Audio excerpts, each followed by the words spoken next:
All right, it's another day at the ski resort.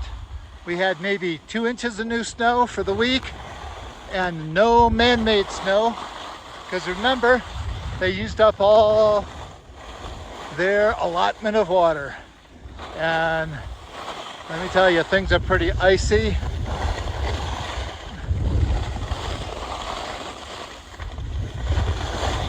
So this is kind of, the views are still fantastic. I'm definitely getting exercise, but these conditions aren't great, to say the least. Well, am I exaggerating about conditions? It's like, no, not really.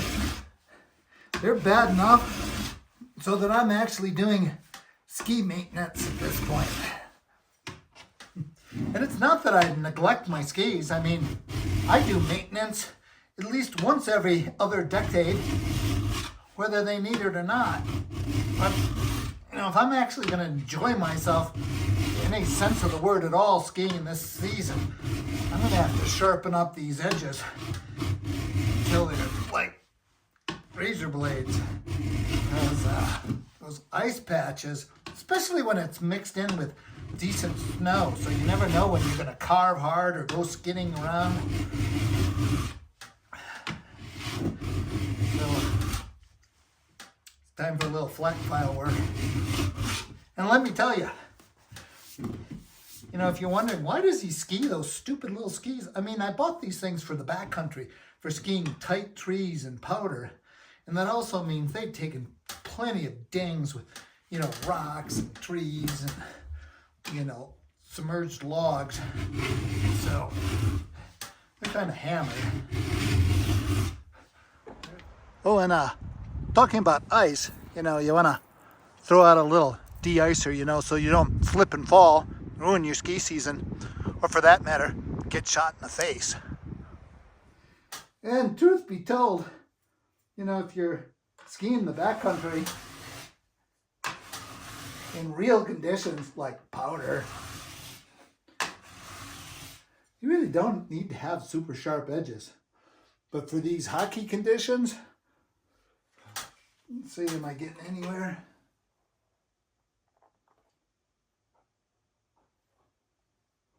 Kinda. Well, there we go. I've sharpened my skis. Will that help? Well, they're sharp enough to cut my frickin' finger. Hopefully they'll be sharp enough so that I won't skitter around on the ice.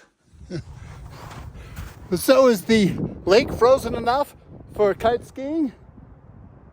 Let's skip ahead to the future to explain that point.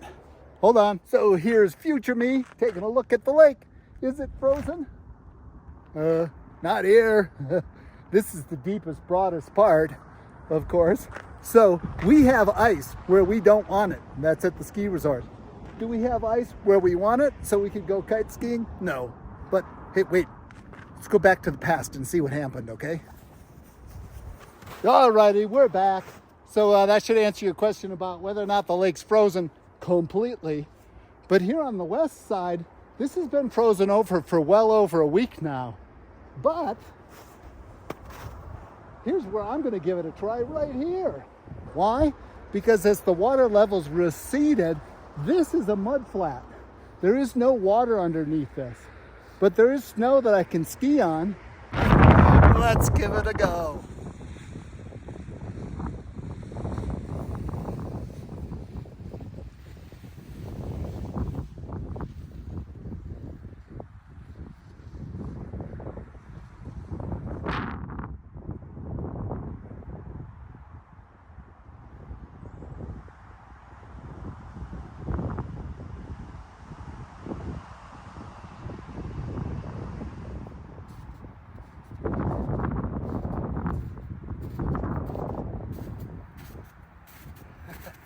Well, I'm a bit rusty, but that was kind of fun till it started blowing 30, and I got a 10-meter kite. That was way too big.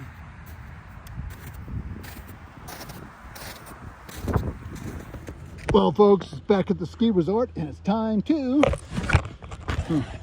find out if all that filing of my skis made any difference. Because I can tell you one thing for sure. There was no new snow overnight, and so conditions have not improved.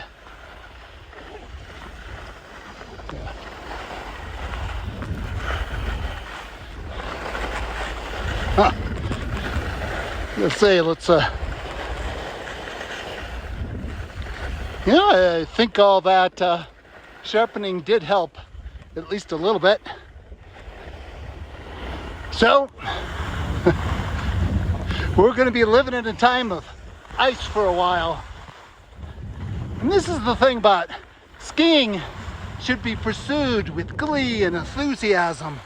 And yet when you add ice into it, you're always looking ahead saying like, oh, can I make a turn there? Am I going to skid out? There's this apprehension that's put into it, which kind of pulls some of the fun out, like this icy bullshit I'm going through now. Tell the truth, you know, what does ice add to things? Well, kind of this element of terror. And is that what we're really looking for in life?